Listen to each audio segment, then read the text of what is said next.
In this video, we will build an intuitive picture of the structural geology of active mountain belts, also called orogenic systems.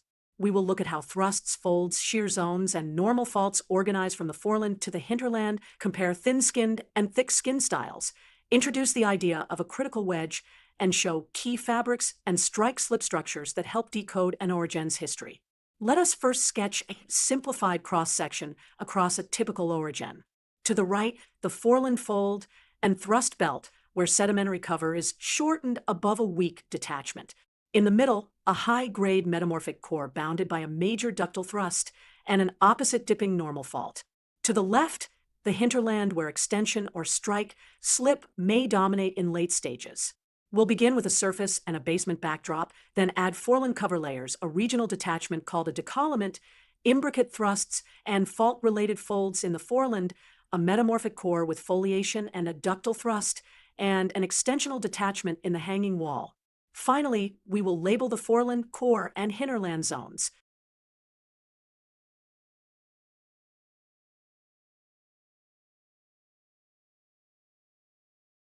A key contrast in structural style is thin-skinned versus thick-skinned tectonics. Thin-skinned deformation shortens the sedimentary cover above a weak detachment, while the basement stays mostly intact.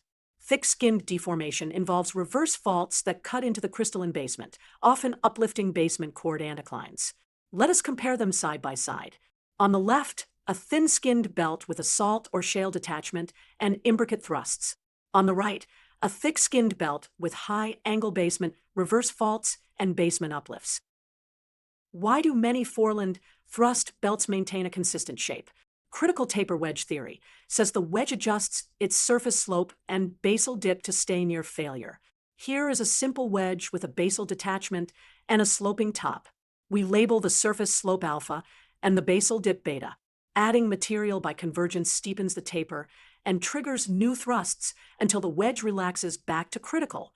This balance can be summarized schematically as a critical taper equal to alpha plus beta. Zooming into the metamorphic core, rocks record ductile flow as planar and linear fabrics. A common motif is SC myelinitic fabric with a foliation and shear bands indicating shear sense, and stretching lineations marking transport direction.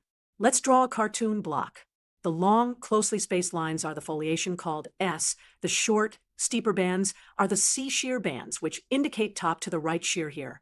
A set of dots aligned across the face represents a stretching lineation. In oblique convergence or transpression, strike-slip faults can form flower structures, where faults branch upward into thrusts and downward into reverse or normal splays. Here is a simple positive flower structure. Many foreland belts contain duplexes, stacks of fault-bounded slices called horses between a floor thrust and a roof thrust. These structures add thickness and accommodate large shortening. Let us return to our orogen cross-section and add the classic Himalayan fault sequence. From south to north, the main frontal thrust at the deformation front, the main boundary thrust, the main central thrust at the base of the high-grade core, and the South Tibetan detachment normal fault on top.